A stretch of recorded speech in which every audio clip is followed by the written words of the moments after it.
Vamos a hablar del libro de los jueces. Murió Yoshua bin Nun. El pueblo de Israel quedó sin un líder. Aún no había concluido la conquista del país de Israel prometido a los patriarcas. Quedaron muchas cosas pendientes. Yoshua se fue de este mundo sin nombrar a un sucesor. Murió, el pueblo quedó como un rebaño sin pastor. Eran tribus de Israel dispersas entre los pueblos canaanitas, que vivían en ciudades fortificadas y que eran en ciertos casos superiores numéricamente a los conquistadores del pueblo de Israel. A pesar de ello, en la primera generación después de la muerte de Yoshua, dos de las principales tribus, Yehudá y Efraín, siguieron la lucha y consiguieron ampliar el territorio. Pero esta tentativa de proseguir la conquista no se extendió. Las demás tribus permanecieron indolentes en sus territorios. El espíritu de heroísmo que había dominado mientras Yoshua los dirigía, los abandonó ahora. Y en vez de luchar por preservar su existencia política y consolidar su posición en el país que acababan de conquistar, simplemente se contentaron con subyugar a los pueblos del lugar, imponiéndoles tributos o concluyendo convenios de paz para poder vivir tranquilamente en el país, uniéndose en lazos de consanguinidad con los pueblos vecinos y asimilándose al culto pagano y a todas las abominaciones fenicias que fueron causa de su decadencia política y moral. Esta, en grosso modo, era la situación de las tribus de Israel, que se establecieron alejadas entre sí en Canaán. No había una unión entre ellas. No habían intereses políticos conjuntos. Si bien estaban en condiciones de hacer frente a los ataques de los enemigos internos, es decir, los pueblos que vivían ahí, en Canaán, no podían, en lo que respecta a la defensa de incursiones de pueblos organizados de alrededor, como eran los moabitas, los amonitas en el este, los filisteos, Pelishtim en el occidente, los arameos en el norte, o de los pueblos nómadas, habían los madianitas, los amalequitas, y otras tribus denominadas Bene Kenem. Estos enemigos se rompían como la langosta y destruían constantemente el producto de los campos, las cosechas. Esta situación, este joven estado hebreo hubiera corrido el peligro de desaparecer si no hubieran surgido hombres y mujeres de un heroísmo ejemplar que, animados de un sincero patriotismo y religiosidad, se pusieron a la cabeza del pueblo, animándolo a luchar fuertemente contra los incursores hasta conseguir la victoria. Al terminar la batalla, estos hombres y mujeres patriotas se dedicaron a reorganizar la vida interna del pueblo, suprimiendo siempre el culto pagano y tratando de restaurar la vida pacífica de Israel en lo posible. Los héroes que sucedieron a Yehoshua se llamaron los Shoftim. Shoftim, los jueces, que enseñó que es como libertadores, más que jueces. No juzgaban, sino eran como libertadores temporales, de acuerdo a la situación y condición del momento. Estaban animados por patriotismo. Ya ellos, al presenciar cualquier opresión a que fuera sometido su pueblo, levantaban la bandera de la revuelta y convencían con palabras al pueblo, sus correligionarios, a luchar contra el opresor. A veces sucedía que varias tribus se unían a la tribu sublevada, siguiendo a su héroe nacional de turno, hasta obtener el triunfo total. Luego de la victoria, el juez volvía a su morada tranquilo, a su lugar de origen, sin pretender imponerse como jefe del pueblo, ni legar a sus hijos su ascendente misión. Sin embargo, el pueblo le dispensaba una veneración especial por haber sido quien los libró de la esclavitud, de la opresión.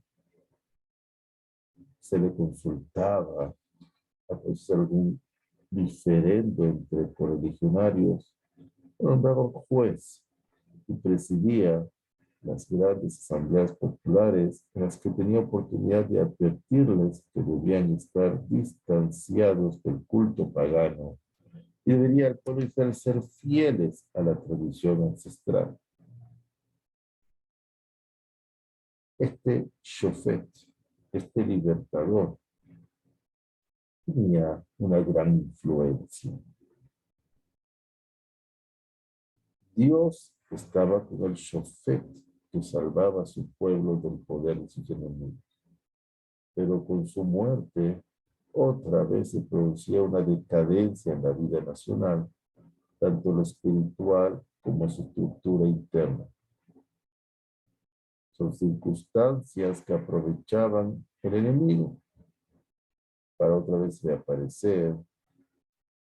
Entonces otra vez venía el juez, la tierra descansaba 40 años, y otra vez se proclama el pueblo, venía un juez, un libertador. Y entre los jueces libertadores tenemos a Otiel, a Ehud, a la profetisa Deborah, Barak, Gidón, Yefet, Iftach, Giladí, perdón, Sansón, hubo también Tolaya, Ibzan, Alom, Eli y Shemuel, que fue el profeta. Pero estos no se distinguieron por tanto de heroísmo.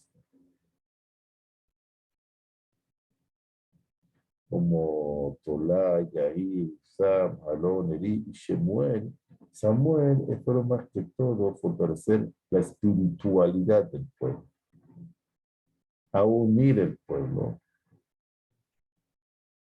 Y de esta manera tener una identidad religiosa ancestral. Ahora estos jueces pertenecieron a diversas tribus. Y el círculo de su influencia se limitaba a veces a una sola tribu o algunas tribus o varias tribus vecinas. Pues solían a veces también aparecer dos jueces al mismo tiempo en distintas tribus. Este periodo de los jueces abarcó unos 400 años. Comienza con Otniel y concluye con Sansón, Shimshon.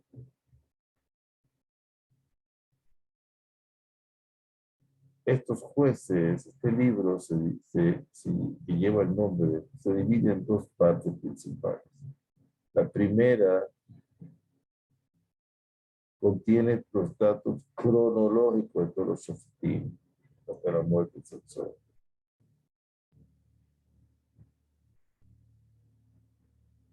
Esto comienza con el capítulo 3, el versículo 7 y termina con el capítulo 16. Su contenido se refiere al periodo precario desde el punto de vista político, que siempre fue precario, en el que se encontró Israel después de las conquistas logradas bajo la dirección de Yehoshua bin Nun. La segunda parte del libro relata episodios de una época anterior, tal vez a la de los jueces, sin determinar el tiempo de los sucesos. Esta parte comienza en el capítulo 17 y abarca el resto del libro. Estas dos partes están precedidas por una introducción que se extiende del capítulo 1 hasta el capítulo 3, versículo 7, que se refiere a antiguos episodios relacionados con combates, conquistas de menor importancia de las tribus de Yehudá y de Efraín, luego de la muerte de Yehoshua bin Nun. El objetivo principal del libro de los jueces es el de explicar las diferencias existentes entre el periodo de Yehoshua y el posterior. Ya son dos principalmente. Una de carácter histórico. Estamos hablando de la conquista del país lograda por Yehoshua, que no había sido definitiva, no había terminado, dejó muchos cabos sueltos, ya que no había logrado el sometimiento de todos los habitantes. La otra es de origen religioso, ya que el pueblo de Israel, que había abandonado su culto, se habían asimilado a relacionarse con los pueblos vecinos, tomaron muchas sus costumbres, sus creencias, adorando sus dioses. La aplicación para el caso del pueblo hebreo de estas consideraciones de origen religioso tiene su fundamento en una verdad histórica muy triste, a pesar de que la Torah lo advierte en muchas ocasiones y está muy cerca de la entrega de la Torah.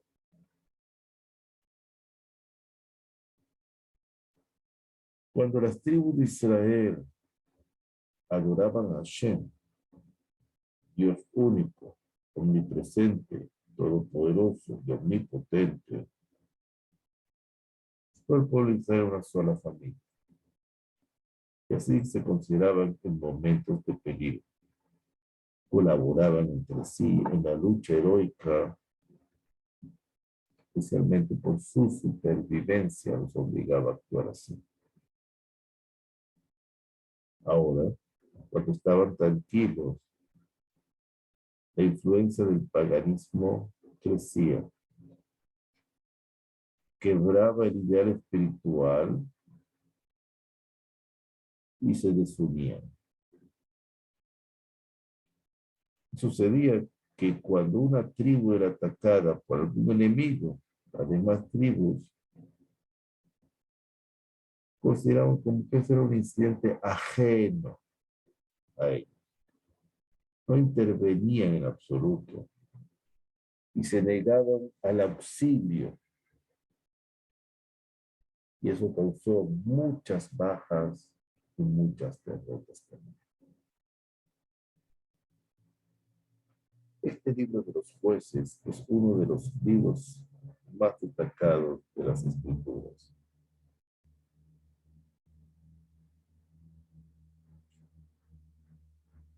Aquí vemos muchos hechos de la realidad de aquella época y que también fue espejo o se repitió durante el exilio judío en épocas más recientes. Ahí se trata de formar el pueblo de Israel. Estaba en un estado muy primitivo, asimilado. Entonces viene Gideón, por ejemplo, después de haber destrozado al ídolo de Baal, su altar. Y levantó un efod al que adoró al pueblo, por ejemplo. Iftah, que venció a los amonitas al regreso de la batalla, sacrificó a su única hija, algo que no entra por la mente. Imitando la costumbre de los pueblos paganos, ofrecer sacrificios humanos.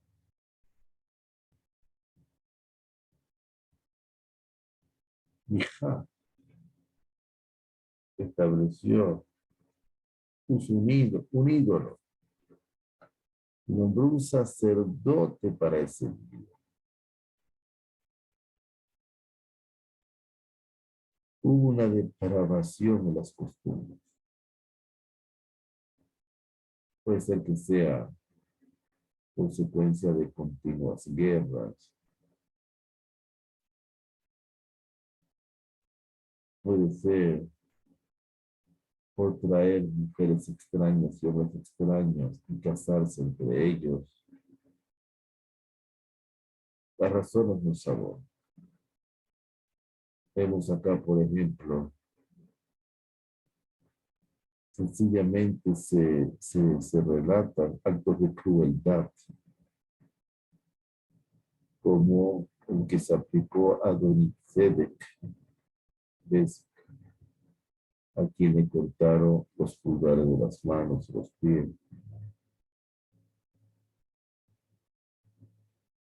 La hazaña de Yael, el castigo en Sucot, el asesinato de los 70 hijos de Jerobbaal, la matanza de toda la gente de Galaad,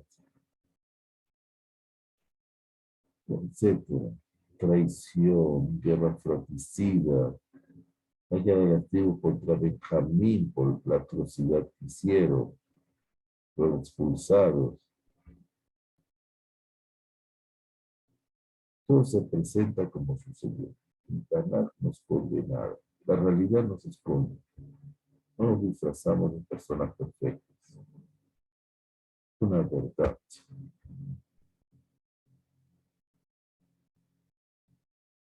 Todo se demarca las cualidades, los defectos. Y vemos cómo cuando no se mantiene como principal meta la Torah, viene la asimilación.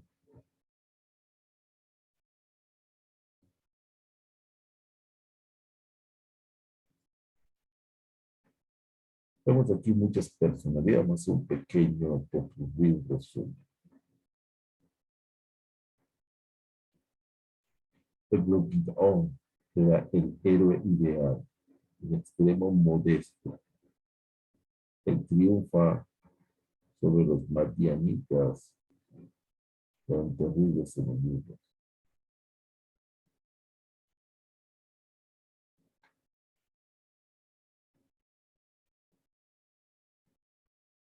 Aquí nos revelan su simplicidad de carácter cuando sus correligionarios, los mismos hebreos, le proponen que acepte el trono. Y él le contesta, no, yo no seré vuestro gobernador, sino que Dios será vuestro Señor. Pero no necesitan un gobernador de carne y hueso, necesitan a Dios. Abimelech es el tipo opuesto a Gideón. Abimelech es un tirano. Llegado al poder luego de haber asesinado a sus 70 hermanos. Se comporta como un héroe hasta el último momento. Es el guerrero que tiene confianza en sí mismo. Va a la cabeza, acepta los resultados.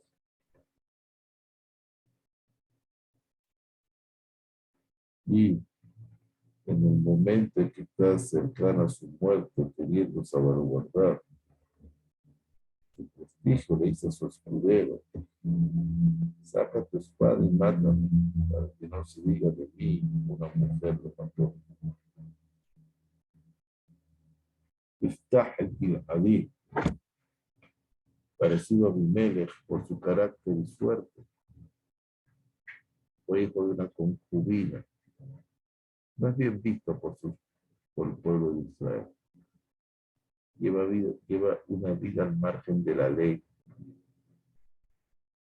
pero su pueblo está apurado, está en problema, y su pueblo le ofrece la gran oportunidad.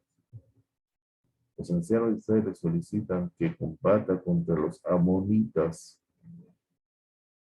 Iftar, luego de vacilar un momento, acepta colocarse en la cabeza del pueblo y vencer al enemigo. En el momento de recoger los laureles de la victoria, debe lamentar la muerte de su única hija. Quiere decir asimilación. Sansón es el héroe que describen con infinidad de curiosas y populares leyendas. De su nacimiento y antes del día de su muerte. Tiene sus debilidades, tiene su heroísmo. Todos sus actos emanan de un carácter tempestivo, objetos impulsivos, sus pasiones no concuerdan con la necesidad, con la abstinencia a la cual Dios solicitó de él a sus padres. Final termina trágicamente, logra salvar al pueblo de Israel, todos sabemos la historia, pero ese es otro tipo de personaje.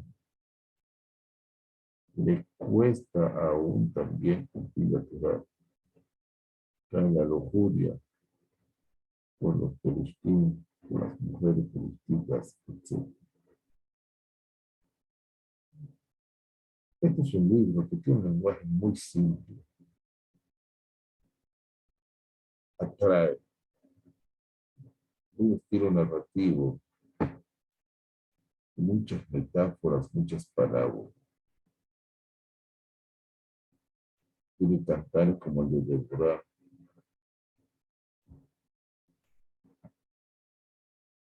Ahora, ¿quién escribió este libro? Los Jajamim en el Talmud dicen que fue el profeta Samuel.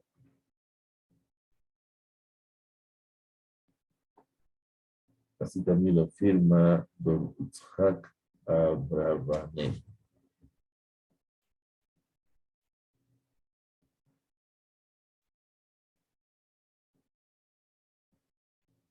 Hay también en este libro, como vimos en Yoshua, hay una expresión que dice mucho hasta hoy en día, que se repite varias veces, que demuestra por su composición que esta fue de la época de los jueces, que es decir, fue hecha, como dicen los sabios, por el profeta Samuel. Baruch Hashem Leolam, amén.